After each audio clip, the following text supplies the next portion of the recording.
hari ubumenyi bamaze kugira igihe bamaze hano, hari ubwo bigira hano ku mashuri, hari n'ubwo dusanga kuri tere cyangwa se kivuga iyo dusohotse ikigo. Iki rero ni kimwe mu biranga umuco bagiye kutwereka. Hambere umwami uburyo yabaga yitwaye, iyo hari umwe muri rubanda warenganyaga akaza kuregera umwami, uburyo yashoboraga kurenganurwa. Turi kugaragaza icyo gihe ko byaga byitwaye.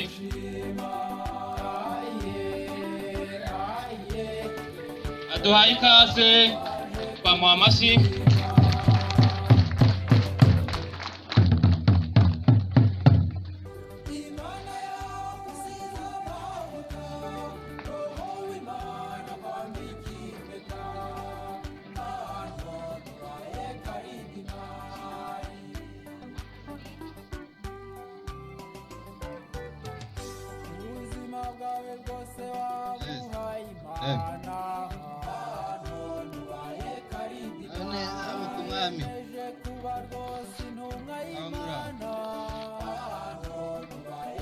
Umwami ntabwo mugezeho ikibazo cyanjye. nahuye n'abantu banyaga uduka twanjye twose baratumara. ndagira ngo mumfashe mugeze ku mwami, mugezeho ikibazo cyanjye.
Mugabe umuntu ufite ubwana cyane.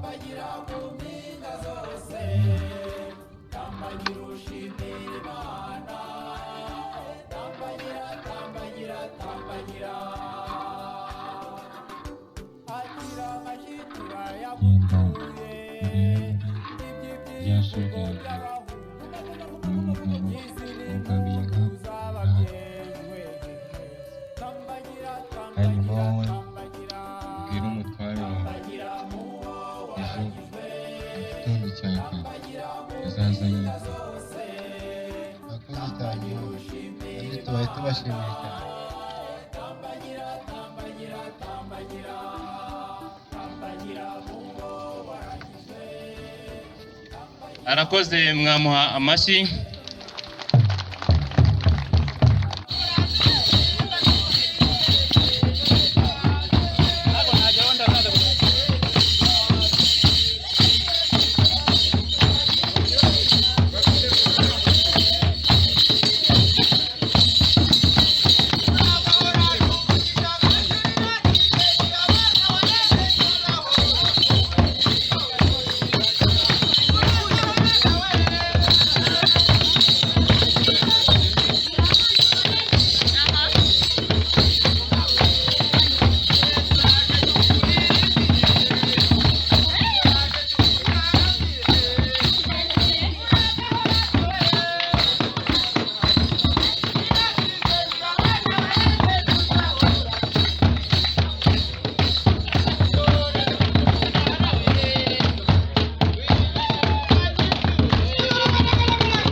nous avons 12 sections.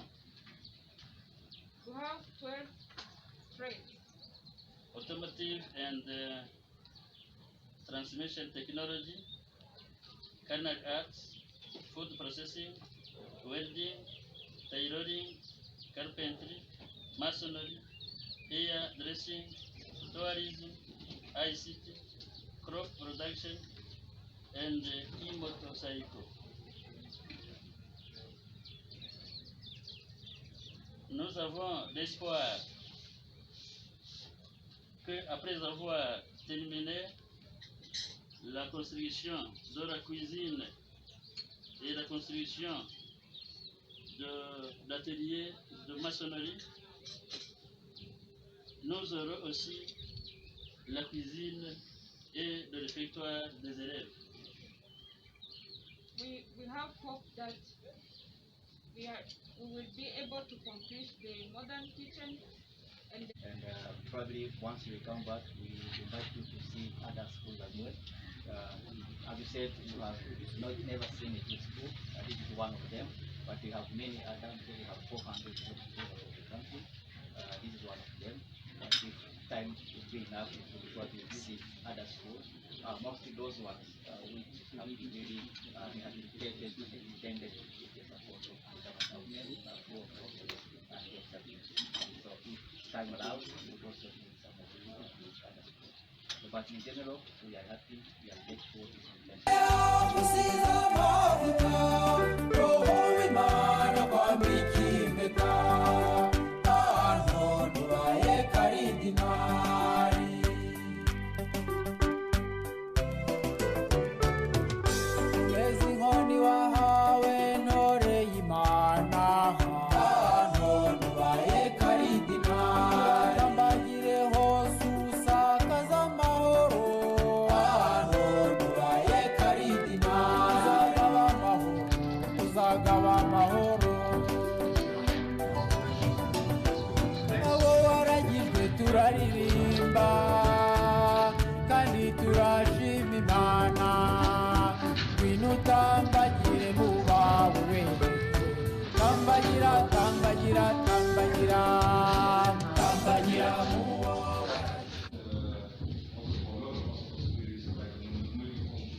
Then we should continue down. I only want to tell you that on the next rooms we will have electric workshops, classrooms, and then the end we are going to the hairdressing workshop. So the start is like here, we finish with the cluster, we finish the roof, the roof, and now the contractor will go to install the paint, to install the electricity, and to install the stairs. This should be also important.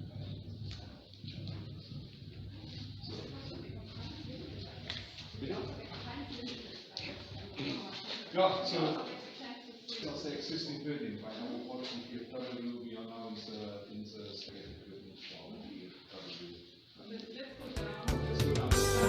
Imana ya kusiza mavuta, roho w'Imana kwambika impeta, ahantu nuraye karidinari.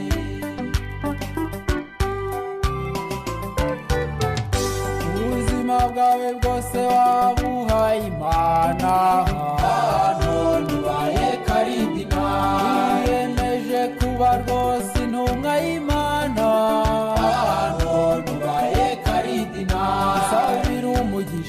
dusabira umugisha Imana yagusize amavuta, roho w'Imana kwambika impeta.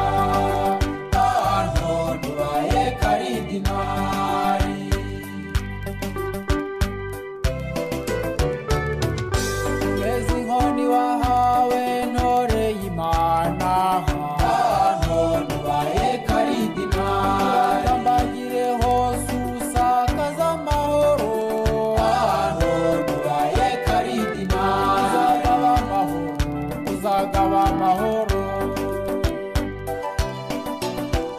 Abo waragijwe turaririmba kandi turashima Imana, ngwino utambagire mu bawe wenyine, tambagira tambagira tambagira tambagira mu wo waragijwe, tambagira mu mpinga zose, tambagira ushimira Imana, tambagira tambagira tambagira